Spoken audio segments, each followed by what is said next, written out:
Word on the street is you want to play Aatrox like a pro. Well, here are some tips.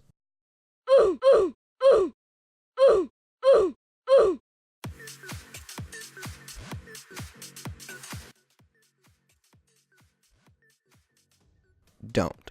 They lure you in with 110% AD scaling, so you think to yourself, hey, this ability can't be too bad, right? I mean, it's got 110% AD scaling. That's pretty good, am I right, guys? Because, like, normally, his all other abilities, you know, they scale with bonus AD. And Hellbent doesn't work on that, but it works on his cube, right, guys? Right? Are we right about this?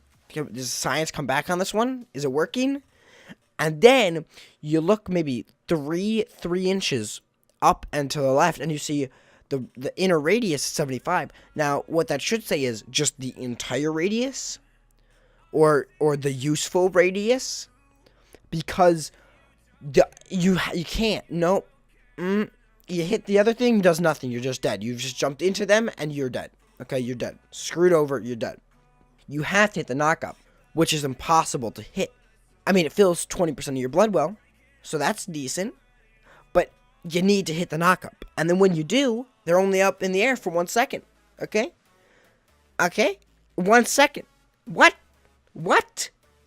The cooldown's 11 seconds at max, and you get a 1 second knockup. Who thought of it? Whose idea was this? What? What were you thinking? Like, 1 second after, like, landing the Mars rover on a perfect geographical position on Mars. What?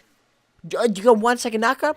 You think NASA had the control of the rover for 1 second? They got to take one picture? No. What?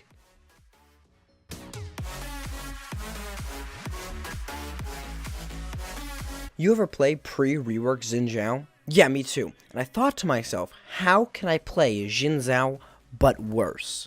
So I maxed W.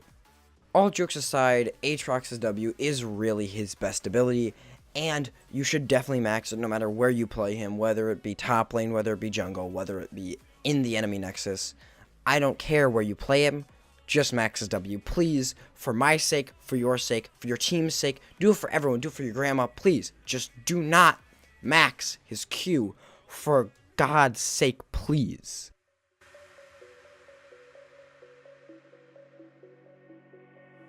Ever wanted a 50% slow that has the radius and accuracy of a paper airplane minus the fun of throwing a paper airplane?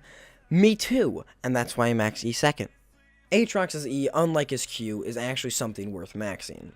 Whereas his Q has no merit because it's the easiest dodge in the book, his E also has no merit because it's the easiest dodge in the book. But if you do somehow hit it against someone who's AFK, then it does slow them.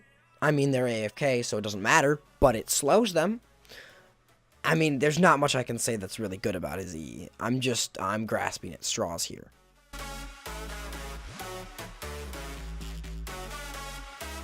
In the words of the great Emperor Jimmu of Japan, kill yourself.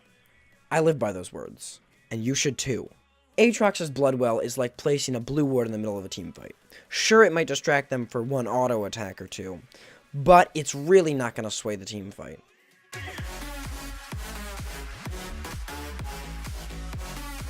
There's not much I can say about Aatrox's ult, other than why would you ever put magic damage on an otherwise full AD champion? Riot, why? You know what you've done. Now go to your room.